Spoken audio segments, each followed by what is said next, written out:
Well, would you look at that?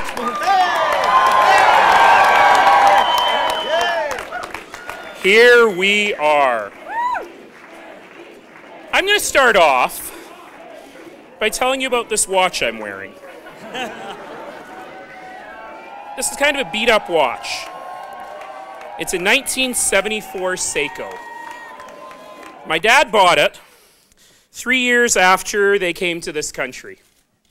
He scrimped and saved for this watch, and it still keeps pretty good time. I've been wearing this watch for the last 3 years, since the last time we were in a sweaty basement room. And I think a lot when I look at this watch. I think of the story of my dad and the story of our family, which is such a Canadian story, such a Calgarian story. A story of struggle, of incredibly hard work, of tough times, but also a story of joy, a story of service, and ultimately, a story of opportunity. 3 years ago, I stood here and I talked about how Calgary is a place of boundless opportunity, of how the promise of our community is that simple promise that every single kid in every single corner of the community, regardless of what they look like or where they came from or how they worship or whom they love, that every single kid in every single corner of this community has the opportunity right here to live a great Canadian life.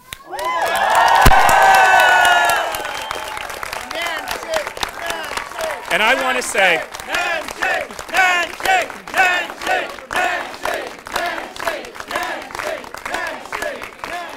and I want to say tonight to all Calgarians, thank you for giving me the opportunity. Thank you for giving me the opportunity to make fulfilling that promise for every single Calgarian my life's work for the last 3 years. And thank you tonight for giving me that opportunity for another 4.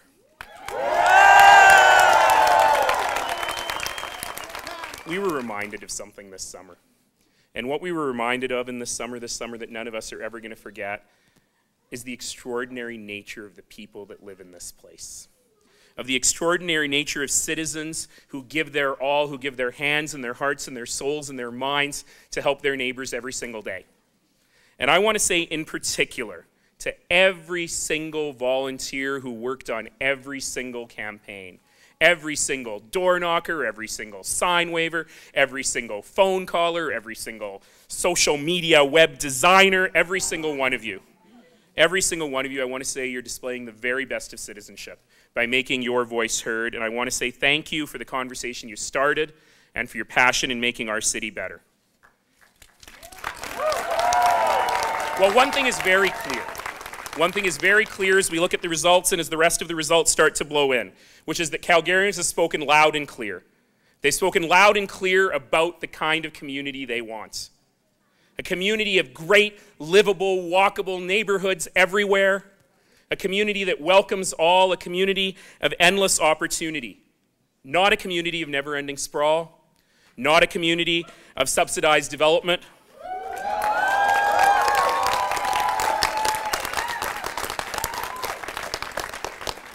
But a community about more choices for more people and more neighborhoods everywhere.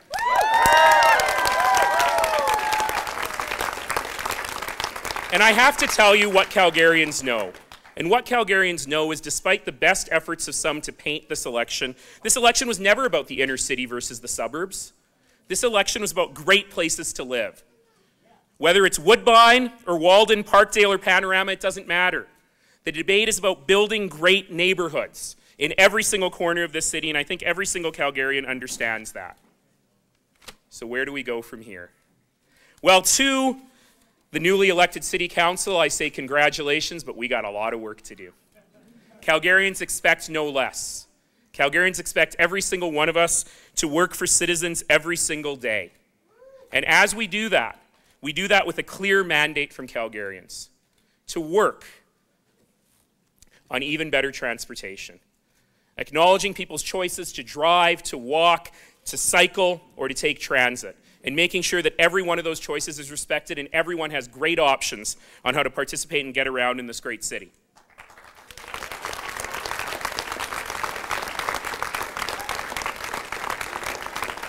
Of building even better community, of investing in the things that make life worth living. This council will get the opportunity to cut the ribbon on 4 new rec centers, on 3 new libraries, including a massive, beautiful new central library, and will invest in parks and public spaces and the things that make life worth living. And we will also recommit ourselves to implementing the Calgary Poverty Reduction Strategy, making sure that every single Calgarian has the opportunity to participate in this great city.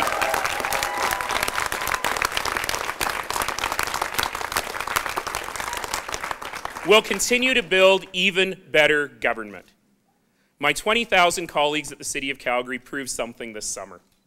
And they proved precisely how blessed we are to live in a place where government works and where public servants go to work every single day to keep us safe and to make our communities better. From firefighters to garbage men, every single one of them does enormous work. I've always been proud of my 20,000 colleagues at the City of Calgary. I've never been more proud of them than I was after their work this summer. But we can do better.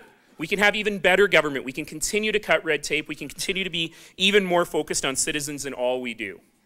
And let me say today, a special congratulations to the newly elected mayor of Edmonton, Don Iveson, who is going to be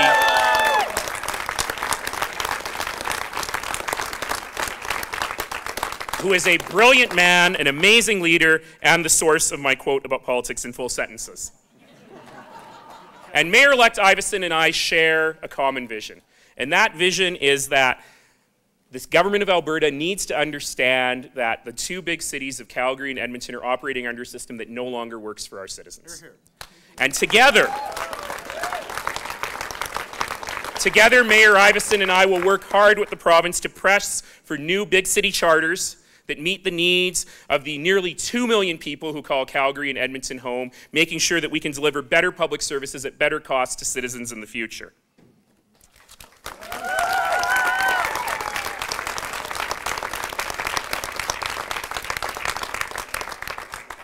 So it's typical to end an election night speech with the phrase, "Let's get to work." So I will. But you know what? This isn't work for the mayor. It's not just work for the new city council, who will come together after all of these debates and discussions and arguments, who will come together to do what's right for the community. But it's work for every single one of us. It's in all of us, and it's in all of you. The secret of our success in this community is very simple. It's that we've learned a basic truth that evades so many in this broken world, a basic truth that evades so many whose souls yearn for peace and for opportunity for their families. And that basic truth is just this: we're all in it together. Our neighbor's pain is our pain, our neighbor's success is our success, and we have the power in our own lives to make our neighbors' lives better and to make our community better. And I hope that every single one of you will recommit yourself to that promise. As for me, well, the crystal's pretty cracked. It might need replacing. But the watch, the story, and the memories still keep pretty good time. And I think we got 4 more years in it. Thank you all.